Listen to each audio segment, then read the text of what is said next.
দিয়ে দিলাম ভিনিগার 1 ঢাকনা। ভিজিয়ে রাখলাম মাংসগুলোকে।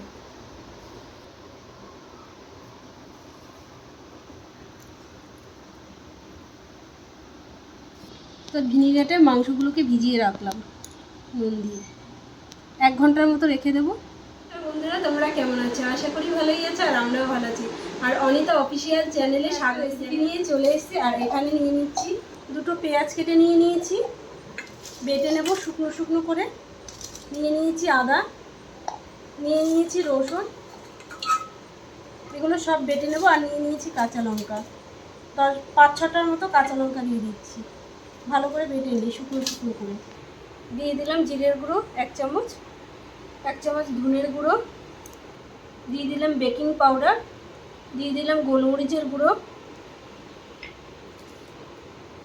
এটা দিয়ে দিলাম সানরাইজের মিট মশলা, দিয়ে দিলাম পরিমাণ মতো নুন, দিয়ে দিলাম হলুদ গুঁড়ো, দিয়ে দিলাম সর্ষে গুঁড়ো, দিয়ে দিলাম চিলি সস,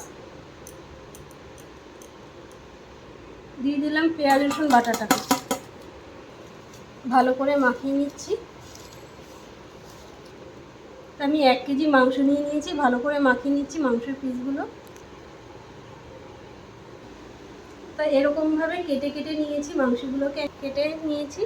কেটে বের মাংসগুলো ভালো করে মাখিয়ে নেব। এরকম করে মাখিয়ে 1 ঘন্টা রেখে দেব।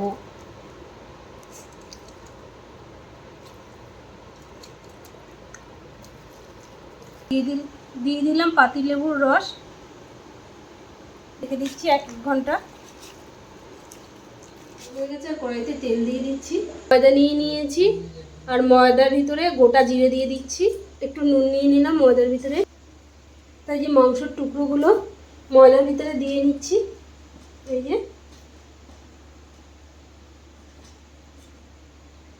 তারপরে জলের ভিতরে দিয়ে নিলাম। এবার জল ঝরাতে দিয়ে দিলাম, দিয়ে চুবিয়ে এবার জল ঝরিয়ে আবারও ময়দার ভিতরে দিয়ে নিচ্ছি। দিয়ে এবার ভাজা বসিয়ে দিচ্ছি। এরকম করে সব কটা ভাজা দিয়ে করে নেব।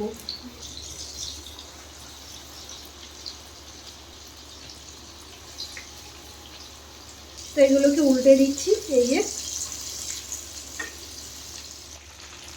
দেখতেই পাচ্ছ কত সুন্দর হয়েছে। এই যে আমাদের রেডি হয়ে গেছে চিকেন রোস্ট। আর এই যে দেখো কত সুন্দর হয়েছে। আর দেখো পুরো একদম বেশ সুন্দর আর বেশ শক্ত শক্ত।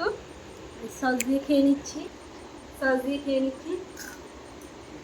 আর বেশ মুচমুচে হয়েছে, কিন্তু তা মুচমুচে হয়ে গেছে। এই যে তোমরা এরকম করে খেও, খুবই ভালো লাগবে। রেসিপিটা যদি তোমাদের ভালো লেগে থাকে লাইক শেয়ার কমেন্ট করে দেবে, আর সাবস্ক্রাইব করে দেবে। আর নিত্য নতুন রেসিপি দেখার জন্য আমাদের সঙ্গে থাকবে। আর দেখতেই পাচ্ছ কত সুন্দর হয়েছে, খেতে কিন্তু একদম দারুণ হয়েছে। এরকম তোমরাও কিন্তু করে খেও, খুবই ভালো লাগবে খেতে।